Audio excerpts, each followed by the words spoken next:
Bardock, the father of Goku. He was a brilliant scientist! Yeah, there's been many renditions of this guy. One even went Super Saiyan. But the late great Akira Toriyama decided to canonize the movie interpretation of him. Well, kind of. He actually showed him in one panel. But he's wearing the movie armor, so that means that version's canon, right? Wrong! Sometime in a new millennium, Bardock got his official canon story told in Dragon Ball Minus. A much different take on the character. At least compared to that old version. Only an average power level. I thought you were special. Some fans didn't really take to this new version of Bardock very well, though. They were really attached to the OG Bardock. And by some fans, I mean me! So, what if the original movie Bardock were canon? How much would that change the Dragon Ball world? On this edition of Headcanon, we're gonna find out. Canon is a fan-made term referring to a fictional franchise's officially accepted storyline, characters, and overall lore. Headcanon is My canon!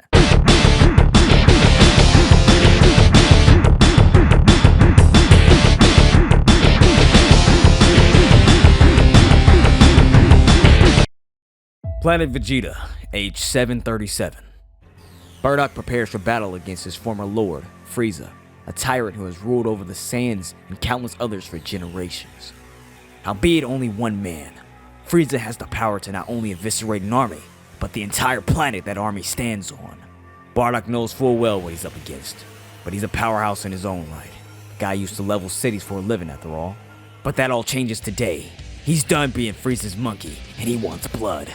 Blood for his friends, his family, and everyone else who was wrongfully murdered by that bastard.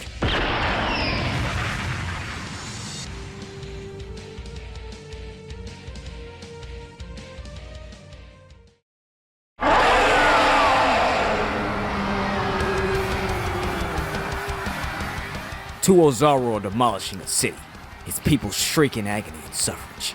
Many are running for their lives, but there's no use. These Ozaru are calculated killers at the top of their game. Hours later, the city has been reduced to a rubble graveyard. Fasha and Bardock sit atop a mound of alien carcasses, laughing as they speak of the destruction they brought them. Another successful mission, a new planet for Frieza. But their conversation soon shifts. The topics become a bit more personal. The two get a lot closer. The nature of a man and a woman takes over, so passion begins.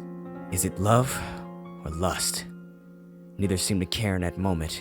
Their bodies yearn for each other like a tall glass of water on a scorching day, and they allow one another to quench that thirst until they were satisfied. But nature has a funny way of making a moment last a lifetime. Fasha gave birth to a healthy baby boy, though she never got to hold him in her arms. A rule of Frieza separates a Saiyan mother from their babies as soon as possible, a measure implemented to prevent them from attaching to their young. Supposedly, this keeps more warriors on the battlefield and less following their maternal instincts. Not to mention the last Saiyan woman that formed a bond with her baby caused havoc when she was separated from him. She killed over 100 of Frieza's soldiers before being executed. But that's a story for another day. With advanced medical care, Fasha was healed within a day and ready to get back to work with her crew. Just in time, too, because they've got a mission. Yet another planet to conquer in Frieza's name.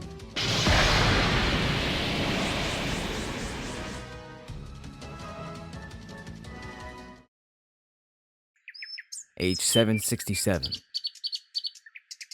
Chi-Chi is preparing a feast when a Super Saiyan Gohan enters the room holding a photo with a curious look on his face. He shows his mother the photo. It's a very young Goku with his grandpa Gohan. Gohan asks about his father's past, and Chi-Chi answers to the best of her ability, but one of his questions stumps her. What happened to Goku's father and mother? Later at dinner, Chi-Chi and Gohan brought this question to Goku, and he thought for a moment, really searching for the answer, even if just a shred of a memory of them.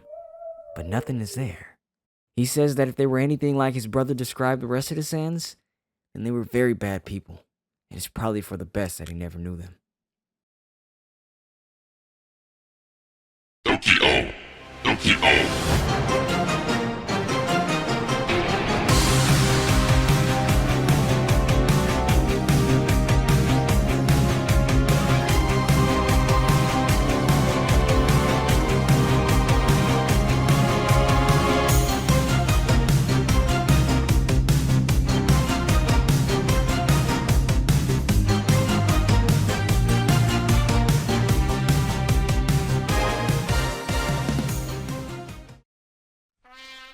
Before today, Bardock never thought about it all.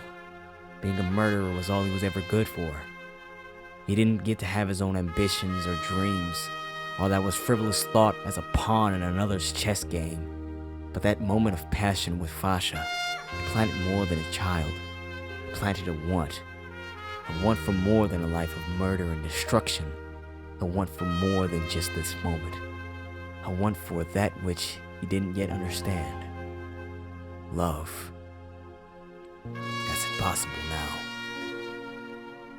But today he gets to choose. And he's choosing destiny. Bardock to Frieza is like an ant to a boot. But again, he knows full well what he's up against. It's freedom or death! This is the Saiyan's final stand! One man against tyranny! Frieza! You no longer hold power over the Saiyans!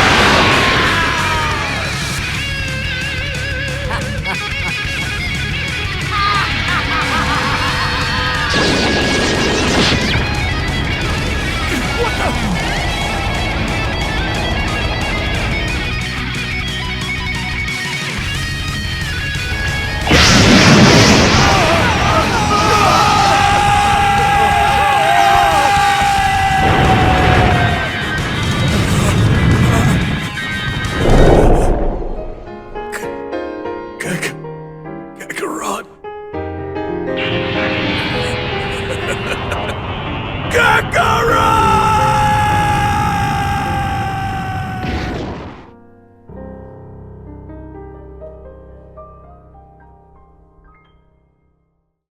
Canon fit in the canon?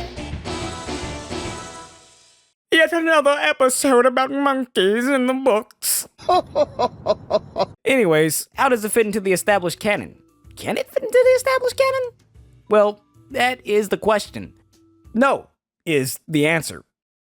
Dragon Ball Minus outright confirmed who Goku's mom is, and it went out of its way to make sure the original movie Bardock was a figment of our imaginations. So, if we're looking at the official canon set by Akira Toriyama, rest in peace, then none of this fits into the canon and isn't even an inkling of a possibility. That said, it has been said that all Dragon Ball media is canon in its own way, even fan works. So technically, this is canon in a way.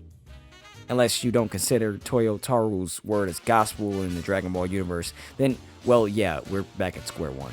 But in my headcanon, this all takes place in a timeline that's very similar to the anime. Not exactly, though. The butterfly effect is a hell of a thing. You'd be surprised how much changing one thing affects the entire story of Dragon Ball. Perhaps one day I can share more about this new timeline, but I'll leave that up to you, dear viewer.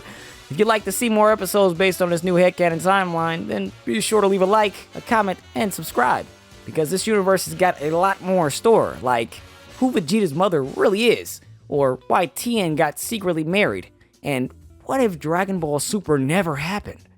And those are just a few. But I'll let you think about it, no pressure. Thank you for watching, everyone. I hope you enjoyed this headcanon about the father of Goku. Personally, I never liked the quote-unquote real Bardock.